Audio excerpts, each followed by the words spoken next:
মিষ্টি কুমড়োর গুটি হয়তো অনেকেই খায় না, বেশিরভাগ মানুষেরাই কিন্তু ফেলে দেয়।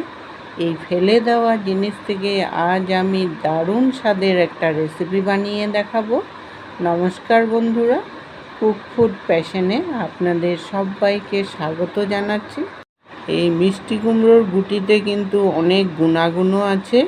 এই গুটিগুলো যদি আপনারা ফেলে না দিয়ে সুন্দর করে ধুয়ে শুকিয়ে রেখে কিন্তু রেসিপিটা সুন্দর করে বানাতে পারেন। আর এটা কিন্তু বানাতে কোনো কষ্টও হয় না, আর খুবই কম সময়ের মধ্যে রেসিপিটাকে বানাতে পারবেন।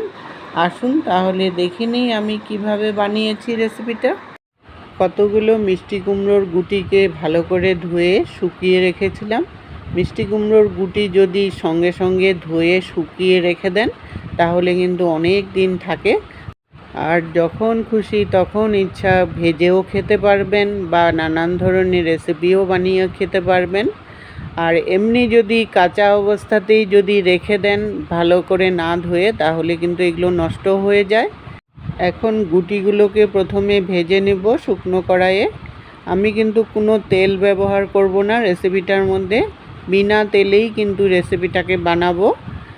এটা ভাজার সময় কিন্তু একদম মিডিয়াম আঁচে ভাজতে হবে প্রথমে, আর যখন আধাটা ভাজা হয়ে আসে তখন একদম লো করে নিয়ে এটাকে ভাজতে হবে বেশ অনেকক্ষণ ধরে, যতক্ষণ না একটা মচমচা ভাব হয়ে যায় ততক্ষণ পর্যন্ত ভাজতে হবে।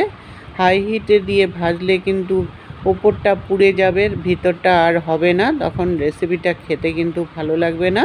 তাই একদম লো ফ্লেমেই এটাকে ভাজার চেষ্টা করবেন।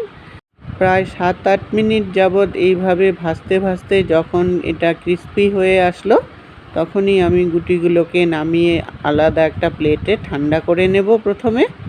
আর সেই কড়াইয়ের মধ্যে ছোট্ট বাটির 1 বাটি বাদাম দিয়ে দিলাম। বাদামটাকেও এখন শুকনো কড়াইয়ের মধ্যে ভেজে নেব।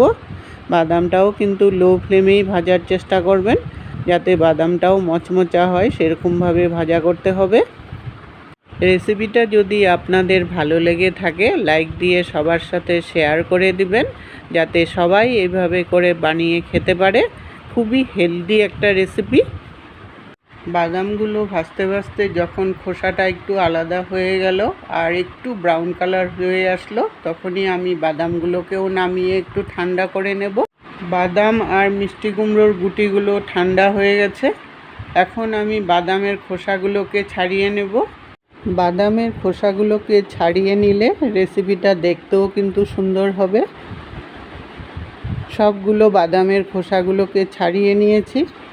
এখন একটা মিক্সিং জারের মধ্যে প্রথমে বাদাম আর মিষ্টি কুমড়োর গুটিগুলোকে গুঁড়ো করে নেব। এটা শুকনোই গুঁড়ো করব, কারণ এটা একটা স্মুথ ব্যাটার রেডি করতে হবে। তার জন্য শুকনো গুঁড়ো করে নিলে টেস্টটা কিন্তু সুন্দর হবে। সব কিছু দিয়ে প্রথমে একটু গুঁড়ো করে নিলাম। এখন এটার মধ্যে 2টো কাঁচা লঙ্কা দিয়ে দিলাম। ঝালটা আপনাদের টেস্ট অনুসারে দিবেন। আর 2 কোয়া রসুন দিয়ে দিলাম। রসুনটা কিন্তু বেশি দিবেন না, তাহলে গন্ধটা বেশি হয়ে যাবে, জাস্ট ফ্লেভারের জন্যই দিবেন। আর স্বাদ অনুসারে নুন দিয়ে দিলাম। আর ব্যালেন্সের জন্য একটু মিষ্টি দিয়ে দিলাম। আর সামান্য পরিমাণে জল দিয়ে এখন এটাকে আরও পেস্ট করে নেব।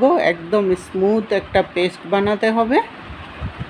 পেস্টটা আমার হয়ে গেছে, একটা বাটির মধ্যে নিয়ে নিলাম। এটা ভাতের সাথে তো ভালো লাগেই, আবার দোসা, ইডলি এটার সাথেও কিন্তু খুব ভালো লাগে। রেসিপিটা আপনাদের কেমন লাগলো বন্ধুরা কমেন্ট করে জানাবেন। খুবই হেলদি একটা রেসিপি। ফেলে দেওয়া জিনিস থেকেই যে এত সুন্দর একটা রেসিপি বানানো যায়, আপনারা না বানালে না খেলে বিশ্বাসই করতে পারবেন না। এতক্ষণ সঙ্গে থাকার জন্য আপনাদেরকে অসংখ্য ধন্যবাদ বন্ধুরা।